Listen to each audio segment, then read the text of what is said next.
Sous le voile de la mariée, chapitre 3. Abonnez-vous massivement à mes différentes pages TikTok et YouTube, Lecture paisible, car cette séquence de lecture est très longue. Si elle se coupe sur TikTok, vous pourrez toujours suivre la suite de la lecture sur YouTube. Partout, c'était des coups de fil. Fatim Bamba en avait été blasé. Chacun ne voulant un jour témoigner de sa lâcheté, refusait sciemment de décliner son identité. Certainement des amis qui, mesurant la gravité des faits, avaient choisi de garder l'anonymat. Par eux, Fatim avait compris que Jean-Jacques Gosier s'était marié. Non, c'est faux. Tout est faux. Ce n'est pas vrai, continuait-elle de murmurer. Elle n'y avait donc pas cru. Jean-Jacques Gosier ne devait pas la trahir. Elle pensait aux mensonges grossiers des envieux, à la blague puante des détracteurs. C'était sans nul doute le plus gros poisson d'avril. Oui, le poisson d'avril. Nous étions au 4e mois de l'année. Les coups de fil depuis des jours continuaient, affluaient et rapportaient les mêmes faits. Fatim en avait eu l'air troublé, le cœur battant. Un épais frisson l'ankylosa. Parcourut tout son être. Comment cela pouvait-il être possible? Avait-elle murmuré? Seulement 10 jours environ, elle était avec Jean-Jacques Gosier. Ensemble, ils avaient fait des courses pour leur mariage. Et il lui avait confirmé une fois de plus la date et le lieu de la célébration de leur union.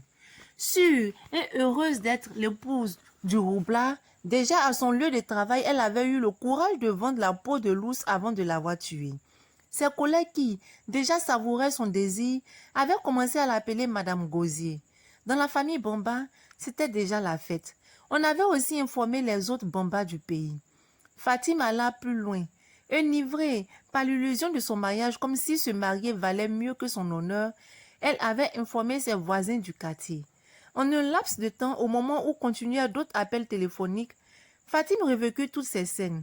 Elle s'en voulait sûrement pour son indiscrétion qui devait la jeter à la vindicte populaire. C'était peu dire qu'elle allait subir la honte et le drame qui pourrait en découler. Ballottée entre l'incertitude et l'évidence, elle prit son téléphone, composa avec empressement, lança des appels. Son nom apparut sur l'écran, mais Jean-Jacques ne décrocha pas. Kirala était là, couché près de lui. Fatim avait continué de l'appeler et ce fut le même silence plat et sourd. Kirala, courroucé par ses appels incessants, grogna. « Coupe ton téléphone !» Et il le fit aussitôt, sans remords. Il fallait peut-être comprendre par cet homme rétif que les hommes ne sont beaux que dans la peau du diable. Fatim Bamba, rendue lâche et naïve par sa foi en cet homme, n'avait pu déceler le sens du silence. Pourtant, il n'y avait pas plus fort refus de Jean-Jacques Gosier que ce silence. Jadis, tel appel manqué ne restait Vincent qui ne la rappela. Ne voulant croire à l'évidence, elle avait accusé le temps qui restait brumeux, reproché aux oiseaux leur envol bruyant et au ciel de ne point s'empêcher d'être toujours bleu ou nuageux. Elle pensait que tout était encore possible. Demain serait mieux car les réseaux se seraient rétablis, les intempéries dissipées et Jean-Jacques Gosier lui répondrait. Il lui parlerait de leur mariage promis. Elle attendait donc. Ce silence n'était pas pour elle le refus de lui répondre ni le verdict de la sentence qui l'attendait au détour du jour. Elle avait foi. Elle avait plus que foi au point qu'elle avait atteint le seuil et le fond de l'idiotie. Et cela était l'effet de l'amour. L'amour qui lui avait bandé les yeux au point de ne jamais découvrir les tours dans le fin fond de la conscience de son ex-amant. À 10 heures, s'ouvrait une audience au parquet de Vigrita. Son client, un assassin présumé, l'attendait. Lui, le pauvre, l'attendrait en vain car elle avait résolu ne pas y répondre. Il fallait peut-être reporter l'audience s'il ne dit. Son esprit étouffé, bouillonnant de déception, n'était plus pur ni sain dans un corps troublé. Impossible pour elle de juger, de raisonner et de convaincre. Par un coup de fil anodin, elle avait réussi à rouler le paquet, tourner en dérision son client. Parfait. L'audience, c'est dans 3 mois. Le temps était suffisant afin de finir avec le silence maladif de Jean-Jacques Gosier. Maintenant, dans sa tête, les idées passées nocives revenaient puis défilaient agressives. Il y avait seulement quelques semaines que les deux vieux Toutoro avaient passé des nuits à Paradis Hôtel. Et là-bas, le méchant Gosier lui avait encore confirmé la date du 25 juillet de l'année 2000, dans 3 mois environ. Il lui avait dit oui souriant.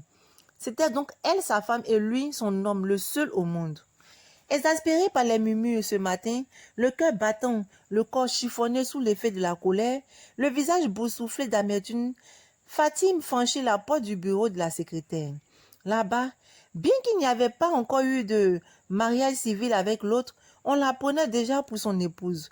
Ce n'était pas par la foi qu'on faisait mûrir la concubine en épouse, mais par une habitude fâcheuse devenue la culture partagée par tous. Ainsi, avait-on obligé Fatim Bamba à se trouver dans la même gibecière que les femmes mariées.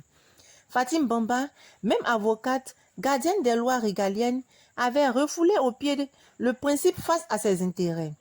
Elle retrouvait son équilibre par Madame Gosier. Pourtant, elle savait bien dans son fort intérieur qu'elle ne l'avait jamais été. La secrétaire du patron qui d'ordinaire l'appelait Madame Gosier, la voyant, lui tourna le dos, se résolut par politesse à ne pas lui adresser la moindre parole. Signe de l'irrespect ou de compassion, attitude de femme impolie, cela signifiait-il qu'elle n'avait plus de pouvoir sur elle? Ces questions bouillonnaient dans sa tête. La secrétaire, femme comme elle, ressentait à sa place la honte et l'amertume. Elle était même fâchée avec son patron qui avait pris l'indécente habitude d'affamer de martyr le cœur innocent de ses amantes. Fatim, la fille des honorables Bamba par tous ses racontars, comprit le fondement des rumeurs. Avant qu'elle ne rencontrât celui qu'elle eût pris pour son amant, elle savait déjà par intuition que le vin était déjà tiré. Pour se convaincre de la laideur morale de son homme, elle n'avait pu rebrousser chemin comme le lui conseillait son cœur, le lui demandait la voix intérieure. Jean-Jacques Gosier, qui ne savait pas encore qu'il verrait Fatim dans peu de temps devant lui, l'avait dans sa pensée. Il en fut grisé et trembla de peur. Il réalisa alors sa cruauté, mais il était déjà trop tard et il ne pouvait refaire sa vie. Kirala était sa femme et les journaux en avaient fait écho. L'événement était si gros, si national pour que Fatim Bamba ne puisse le savoir. L'avocate enfin franchit la porte du bureau. Jean-Jacques, qui n'en avait pas été alerté, effrayé, bougea dans son fauteuil et se tint debout. En face de lui, sa femme, son autre femme, Fatim. Autour de lui, quelques collaborateurs. L'ingénieur étreint par le sentiment de culpabilité perdit l'entrain avec lequel il la recevait. Mais ce fut pour un temps bref. Habitué à martyriser les femmes, les tours, il en avait un millier dans sa besace. Il savait en face d'elle quel sentier emprunter pour se défaire du brasier et se tirer de l'étau. D'ailleurs, depuis qu'il avait posé ce acte, chaque fois il pensait à des scénarios et autres échappatoires pour expliquer la perfection de son crime. Fatim le fixa droit dans les yeux, il découvrit la gêne, la trahison. L'éclat métallique de l'alliance qui l'attira, l'énerva, la choqua, brisa son cœur. Le machiavélique homme, sous le fardeau de la versatilité, baissa la tête. Ce n'était rien d'autre que le signe de l'acceptation du drame, l'aveu du crime. Fatim ne douta plus des choses que la société avait pu créer et garder en elle. Tout dans la vie enseigne, tout dans la nature conseille, tout ce que nous voyons nous donne des leçons, nous apprend la richesse et la face cachée de la vie. Tant mieux qu'elle ait compris, par le truchement de ses propres déboires, que le savoir et la nature de l'homme sont deux trajectoires distinctes parallèles. L'une n'a point d'impact sur l'autre. La nature, quel que soit le temps et l'espace, reste telle qu'elle fut, telle qu'elle est et telle qu'elle sera, sans subir la pesanteur du savoir et de la connaissance. Elle qui prenait les diplômes pour une fin en soi, pour l'épée contre le nihilisme et l'hibernation, venait de comprendre que la nature est trop complexe pour en faire un acquis définitif. Elle tira comme conclusion que l'homme, une fois né cruel, monstrueux, reste tel. Il ne change plus. Le savoir qu'elle considérait comme un orgueil, le diplôme, une présomption, ne pouvait le contraindre à vivre le contraire de son essence divine. En face d'elle, elle ne voyait plus Jean-Jacques comme un homme. Malgré tout son être imposant, il était à ses yeux comme une chose quelconque, un vide, un néant vagissant fait homme. Elle voyait tout en lui, tout ce qui est mauvais, tout ce qui est méchant, tout ce qui est horrible. Dans la profondeur de ses pensées, ses yeux rivés sur l'alliance éclatante de Jean-Jacques, Fatim fut prise de vertige, de rage, de folie et d'hallucination. Les yeux humectés de larmes, quoique bien fermés, Le même éclat de l'alliance l'aveuglait, l'hypnotisait. Oui, qui a dit que les rumeurs ne sont pas aussi le soupçon de la vérité? Et elle se répétait sans cesse cette phrase qui la plongeait dans l'abîme. Jean-Jacques s'est vraiment marié. Et de nouveau des vertiges. Puis, elle se saisit des bras du fauteuil si assis, monologua, cria. Tous les employés du service ahuris accoururent vers le bureau du patron. L'avocate, faute des procès contradictoires qu'elle avait eu à défendre à travers le monde, se ressaisit, se releva et lui parlait comme si l'évidence ne l'avait pas encore convaincue. « C'est vrai que tu t'es marié ?» Aucune réponse. L'atmosphère délétère impacta ses invités. En présence de tous, l'orgueil d'homme s'empara de lui, l'affola. Il n'avait qu'à ouvrir la bouche, plus rien d'autre à dire que la vérité. Rien d'autre à dire que le mot « oui ». Il y allait de son honneur et de sa crédibilité. La société le regardait. « Désolé, je me suis mariée. Tu ne veux plus de moi ?» La question de Fatime gêna tout le monde. Y avait-il un nom plus évident que l'aveu de Jean-Jacques? En plus, la bague qu'il portait au doigt le confirmait davantage. Par décence, Jean-Jacques ne pouvait lui dire que la page était tournée. Même si on est un homme audacieux, il y a certaines vérités qu'il faut taire pour éviter le pire.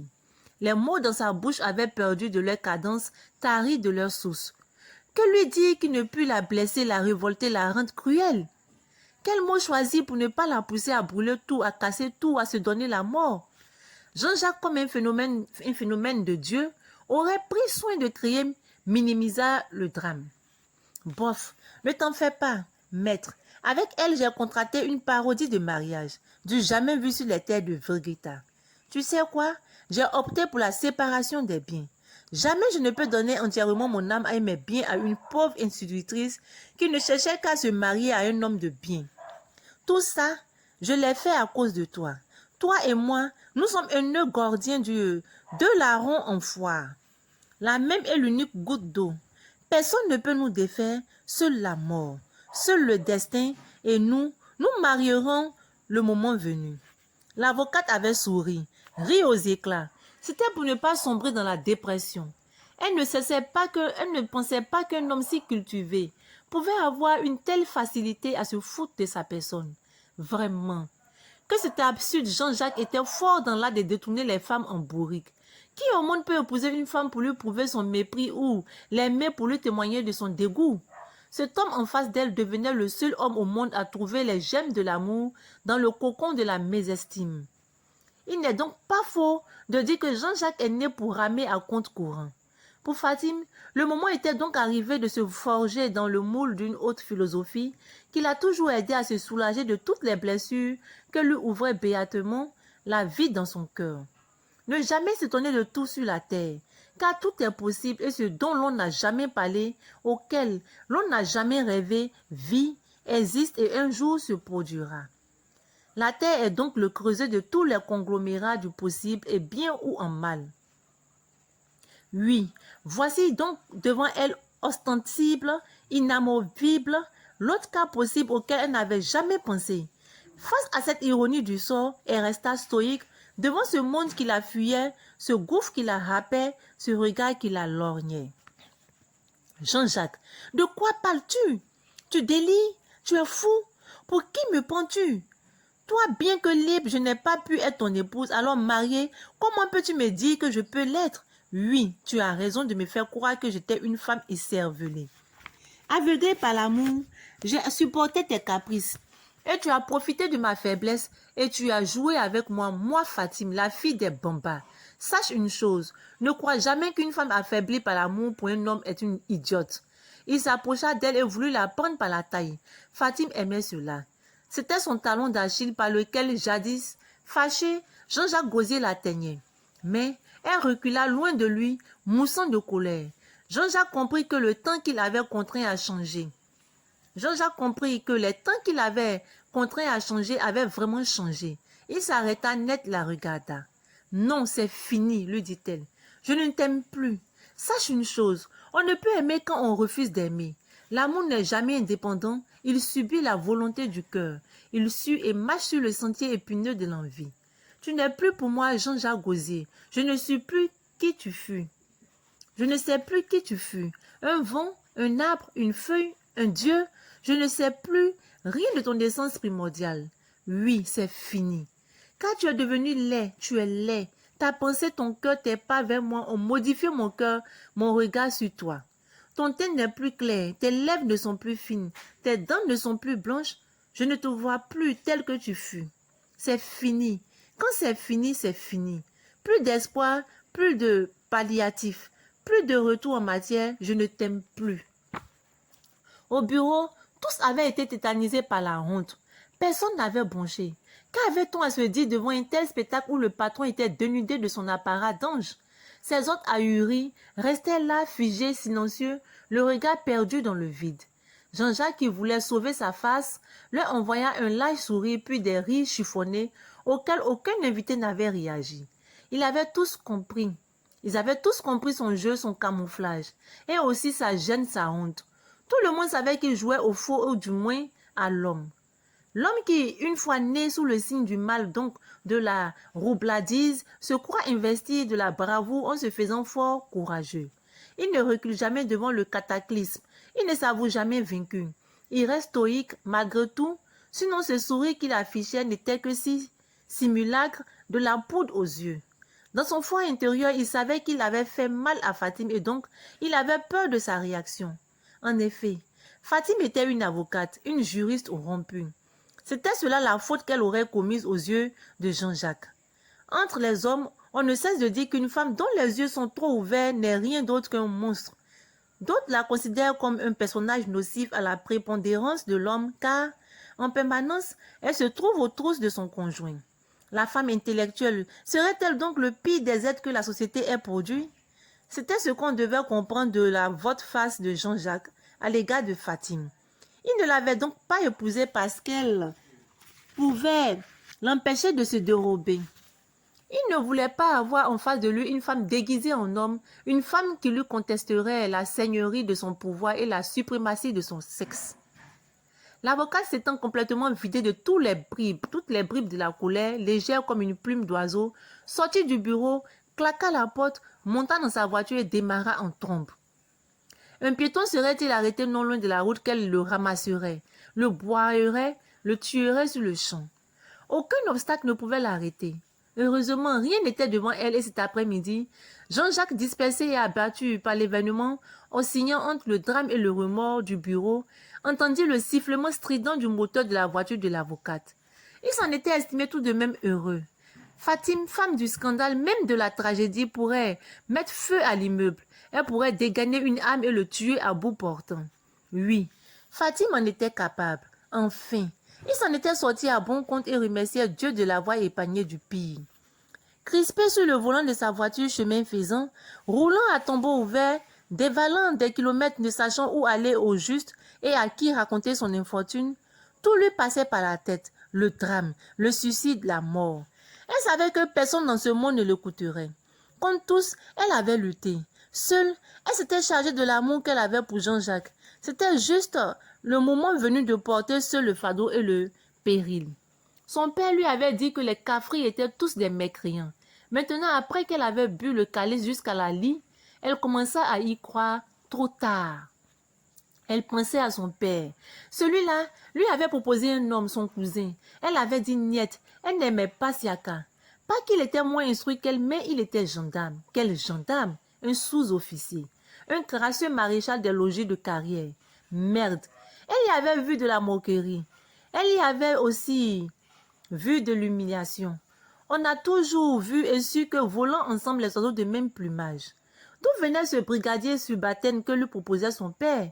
Un brigadier muni d'un certificat d'études primaires élémentaires, recruté à la faveur de la guerre et qui, par ancienneté, par abnégation au travail, était devenu maréchal des logis de carrière. Et depuis, rien. L'homme polygame portait sur ses épaules des galons défraîchis sur une tenue délavée. Ce décor social eut raison de son sentiment et fut, hélas, la pomme de discorde entre elle et son père. Au volant, elle y pensait, elle s'en voulait. Elle donna raison à son père. Si c'était lui, ce pauvre Siaka, un brigadier, lui au moins, sûr de sa petitesse, n'aurait jamais eu à la trahir comme Jean-Jacques. Elle comprit que l'essentiel pour une femme était d'avoir un homme dans sa vie. n'importe lequel. Un homme, son nom suffit et la femme a devant elle un bouclier sur elle, un parapluie. Avec un homme, la femme se protège de la lubricité des autres hommes. Quand elle y pensait, elle ne savait que dire à son père qui avait du mépris pour tous ceux qui ne priaient pas Allah. La recette immédiate, elle ne savait où la voir, comment la voir. Elle était loin de portée de sa main. Pensive, méditative, sa tête qui n'arrêtait pas de chauffer à tous les degrés exponentiels avait failli s'exploser. Une décision brutale lui vint en tête. Sur le champ, elle décida de faire ses adieux à la terre où se trouvait caché son nombril. Oui, il lui fallait aller loin de Jean-Jacques Gosier, loin du sarcasme et des colibés de tous ceux qui la croyaient mariée à Jean-Jacques Gosier. Toujours crispée, le pied sur l'accélérateur, elle roulait à tombeau ouvert. Ne sachant où aller, ne sachant que faire, ne comprenant plus rien de son destin, elle roulait, partait là-bas, nulle part. Pourvu qu'elle arrive quelque part, n'importe quel lieu où elle pourrait tuer sa rancœur, dissiper sa mélancolie. Elle dépassa alors tous les quartiers de Vigrita, prit la route de Sayeta, fila, dépassa la ville des hommes, des enfants, qui semblaient rire d'elle et dont le regard innocent l'agressait, la chahutait, l'insultait. Tout ce qui ne signifiait rien avait un sens pour elle. Même le gazouillement des oiseaux, le coassement des crapauds, elle continuait et alla loin, plus loin du monde cynique, plus loin des cœurs broussailleux de mépris, des humeurs trouées par le mensonge éhonté des hommes. Elle allait toujours violemment, crispée sur le volant, le regard fixe, soliloquent, soupirant, dépassant des quartiers insalubres, des marchands assis pêle-mêle, bétail électoral, bénéficiant malgré eux de la faveur des mers. Et soudain, son téléphone dont Jean-Jacques seul avait le numéro vibra et sonna. Oui, c'était lui. Elle n'avait pas eu besoin de consulter son téléphone pour le savoir. C'était ce mécréant qui l'appelait, ce diable personnifié qui avait empoisonné sa vie, pourri son existence, qui voulait encore jouer avec son destin. Le doute s'empara d'elle. Oui, un esprit lui disait de décrocher. Non, un autre s'y opposait. Et des 8 têtus tombaient drus contre des noms réfractaires, tous aussi nombreux. Écartelée entre ses voix discordantes, distraite, emportée, ne sachant laquelle des décisions lui serait idoine, elle perdit le contrôle, fit une sortie de route. En face d'elle, une remorque stationnée, puis un gros arbre à droite, un ravin à gauche, et tout près, un gouffre. Le pacte était signé avec tous les pans de la tragédie. Devant la brusquerie des faits, le temps lui parut trop court pour éviter le cataclysme. Hélas, le dernier geste qui devait sauver tarda. Devant elle paradait la mort. Elle voyait son faciès noir, ses dents longues, ses griffes acérées. Affolée, ne sachant à quel sein se vouer, elle cria le nom de son bourreau. Jean-Jacques! Ce fut la dernière parole que jamais son diabolique d'amant n'entendra. Et l'irréparable se produisit. La voiture se fracassa, devint une épave. Prise à la poitrine par le volant coincé, elle resta inerte. L'avocate avait perdu connaissance. Autour d'elle, une foule dure, compacte. C'étaient des passants. Consternés, horrifiés, personne ne la connaissait, mais tous, les larmes aux yeux, étaient pris de compassion pour elle. Oui, de la compassion. La plus grande vertu que partageait la population. À Zougouzhaga, l'individualisme est un méfait, l'ostracisme un crime. Là-bas, un homme lointain est un proche cousin, un non connu est un citoyen du pays. À l'hôpital, le diagnostic avait été fait. Ce fut avec consternation que le médecin-chef annonça les premiers bilans. Traumatisme crânien, double fracture au bras, perforation du fémur. Son état général présentait un coma de 2e degré. Le lieutenant, tosant sur les lieux, fouilla le répertoire de son téléphone. Le dernier numéro d'appel s'afficha sur l'écran. Il correspondait au nom de Jean-Jacques Gosier. L'officier de police l'appela, heureux d'avoir enfin Fatim au bout du fil. Il fut surpris d'entendre une autre voix. Et puis, plus rien.